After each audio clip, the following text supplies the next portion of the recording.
कमला एकादशी निमित्त ओबदा येथे हरिपाठ भजनाचा भक्तिमय सोहळा। वाडा तालुक्यातील ओबदा गावात कमला एकादशी अधिक मास कृष्ण पक्ष निमित्त दरवर्षीप्रमाणे यंदाही हरिपाठ व भजनाचा कार्यक्रम मोठ्या उत्साहात आणि भक्तिभावाने संपन्न झाला। या धार्मिक कार्यक्रमाचे आयोजन रमेश पारधी राहणार ओबदा तालुका वाडा यांच्या पुढाकाराने करण्यात आले होते। एकादशी हा भगवान विष्णूंच्या आराधनेचा अत्यंत पवित्र दिवस मानला जातो। या निमित्त गावातील तसेच परिसरातील भाविक मोठ्या संख्येने उपस्थित राहिले होते। माऊली भजनी मंडळाच्या सुरेल भजनांनी आणि हरिनामाच्या गजराने संपूर्ण परिसर भक्तिरसात न्हाऊन निघाला।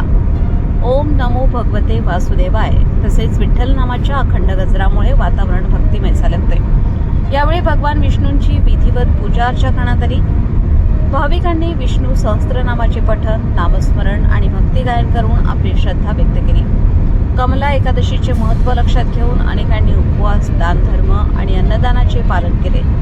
कार्यक्रमानंतर आयोजक रमेश पारधी यांच्या वतीने सर्व भाविकांसाठी स्वादिष्ट महाप्रसाद व भोजनाची उत्तम व्यवस्था करण्यात आली होती। उपस्थितांनी महाप्रसादाचा लाभ घेत आयोजकांचे मनपूर्वक आभार मानले।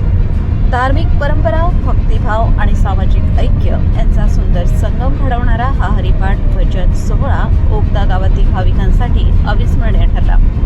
गावकऱ्यांच्या उत्स्फूर्त सहभागामुळे कार्यक्रम यशस्वीरित्या पार पडला असून संपूर्ण परिसर भक्तिमय वातावरणाने दुमदुमून गेला। प्रतिनिधी प्रवीण कदम, प्रबंधभूमी न्यूज, वाडा।